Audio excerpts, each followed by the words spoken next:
रायगडच्या कर्जत तालुक्यातील भिवपुरीमध्ये टाटा पॉवर व्यवस्थापनाविरोधात सुरू असलेलं आमरण उपोषण अखेर आता स्थगित करण्यात आलंय। राष्ट्रवादी काँग्रेस पक्षाचे अजित पवार गटाचे रायगड जिल्हाध्यक्ष सुधाकर घारे आणि उद्धव बाळासाहेब ठाकरे पक्षाचे उपजिल्हा प्रमुख नितीन सावंत यांच्या नेतृत्वात सुरू असलेल्या ह्या उपोषणातील मागण्या कंपनी प्रशासनानं मान्य केल्यानंतर हा निर्णय घेण्यात आलाय। यावेळी मोठ्या प्रमाणात स्थानिक कार्यकर्ते यांनी उपोषणस्थळी येऊन आमरण उपोषणाला पाठिंबा दिलाय।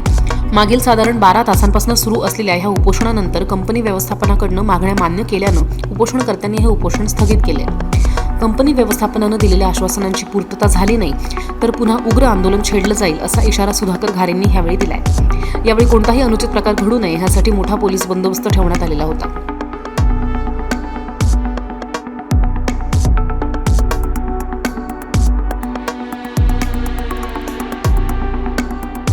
भाऊ काय सांगाल, टाटा पॉवरच्या विरोधामध्ये आज आपण एल्गार पुकारला होता। स्थानिकांच्या विविध मागण्यांबाबत हे आंदोलन आपण छेडलं होतं।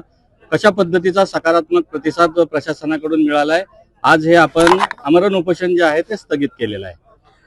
टाटा पॉवर कंपनीच्या विरुद्ध स्थानिकांना न्याय मिळण्यासाठी आज मी असेल, नितीन दादा असतील, आमचे शेतकरी कामगार पक्षाचे ज्येष्ठ नेते मते साहेब असतील आणि राष्ट्रवादी काँग्रेस पार्टीचे माजी समाज कल्याण सभापती नारायणजी डाबसे असतील, आम्ही चौघांनी मिळून आज टाटा कंपनीच्या बाहेर आमरण उपोषण करण्याचं ठरवलं होतं।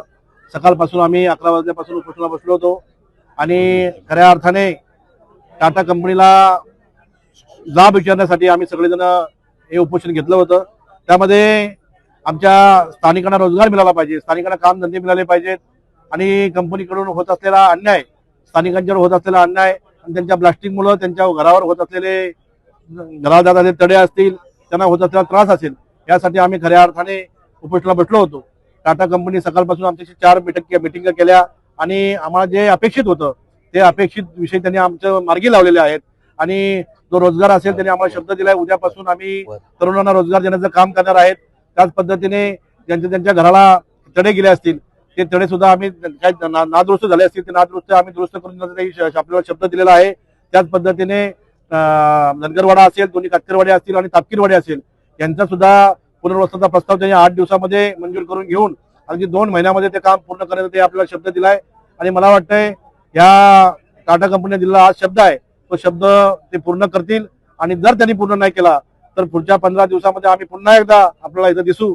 पण असा एक विश्वास आहे का आज आमची टाटा कंपनीची आमची सकारात्मक चर्चा झाली, त्यातून आमचा चांगला मार्ग निघाला आहे आणि त्यामध्ये ग्रामस्थ असतील आणि परिसरामधील सर्व लोक असतील, हे सर्व लोकांना एक समाधान मिळालं आहे।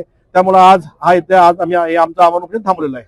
भाऊ असे कोणते मुद्दे आहेत की जे ते त्यांच्यासाठी तुम्ही कंपनीला अल्टिमेटम दिलेला आहे, ते जर पूर्ण झाले नाही तर 15 दिवसात कोणत्या प्रमुख मुद्द्यांवर आपलं आंदोलन असेल? कंपनीच्या ब्लास्टिंगमुळे होत असलेल्या या तापकीरवाडे असेल, धनगरवाडा असेल, आदिवासी वाडे असतील, त्यांच्या घरांचे पत्रे फुटणे, घराला तडा जाणे आणि त्यांच्या त्या ब्लास्टिंगमुळे त्यांना त्या केमिकलचा वास येणे, त्यामुळे होत असलेल्या नागरिकांना त्रास, या त्रासाला कंटाळलेली जी जनता आहे त्या जनतेचा आक्रोश बघून आम्ही खऱ्या अर्थाने आम्ही उपोषणाला बसलो होतो आणि हे 4ही विषय मार्गी लावण्याचा शब्द आम्हाला कंपनी प्रशासनाने दिलेला आहे आणि 2 महिन्याच्या आतमध्ये त्या अगदी तुमचं पुनर्वसन करण्याचा आम्हाला शब्द दिलाय आणि ते करतील असा आम्हाला विश्वास आहे।